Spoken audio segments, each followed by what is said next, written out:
ایک لڑکی کی نئی نئی شادی ہوئی تھی۔ شادی کے بعد وہ اپنی ساس سے بہت پریشان تھی۔ ساس ہر وقت اس کی برائیاں کرتی رہتی تھی، اسے اپنی زندگی زہر لگنے لگی تھی۔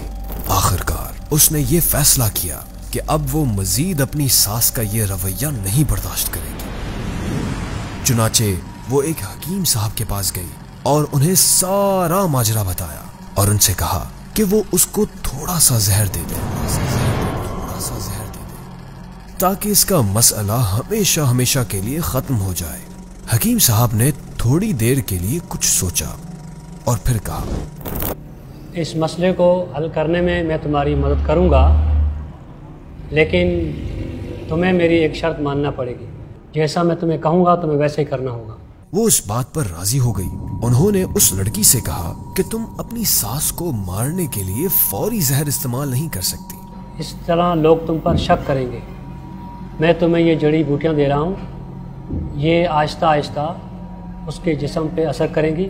ہر روز تم کچھ اچھا پکانا اور پھر انہیں کھانا دیتے وقت اس میں یہ جڑی بوٹیاں ڈال دینا، اور ہاں، اگر تم چاہتی ہو کہ کوئی تم پر شک نہ کرے تو تمہیں یہ خیال رکھنا ہوگا کہ تمہارا رویہ ان کے ساتھ بہت دوستانہ ہو، اپنا سلوک اچھا رکھنا، غصہ مت کرنا، اور ان کے ساتھ ایک ملکہ کی طرح برتاؤ کرنا۔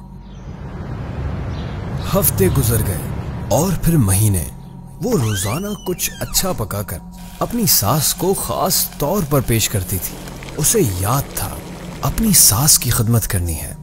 6 مہینے اسی طرح گزرے، پھر گھر کا نقشہ بدل کے رہ گیا۔ لڑکی نے کوشش کر کے اپنے غصے پر قابو کرنا سیکھ لیا تھا۔ اس کی ساس کا رویہ بھی اس کے ساتھ بہت بدل گیا تھا اور وہ بھی اپنی بہو کو اپنی بیٹیوں کی طرح پیار کرنے لگی تھی۔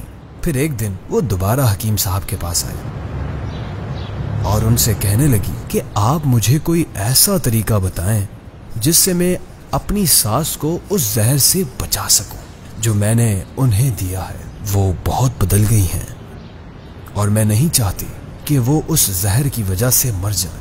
حکیم صاحب مسکرائے اور کہنے لگے کہ تمہیں فکر کرنے کی ضرورت نہیں ہے، میں نے زہر دیا ہی نہیں تھا۔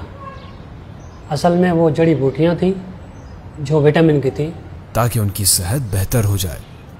زہر تو صرف تم دونوں کے دماغ اور تمہارے رویوں میں تھا، وہ سب تم نے اپنے پیار سے ختم کر دیا۔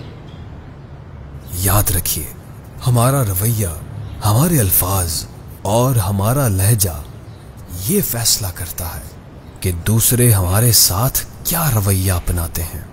حضرت خلیل بن احمد رحمت اللہ علیہ فرماتے ہیں، اگر برائی کرنے والے کے ساتھ حسن سلوک کیا جائے تو اس کے دل میں ایسی بات پیدا ہو جاتی ہے جو اسے برائی سے روکتی ہے۔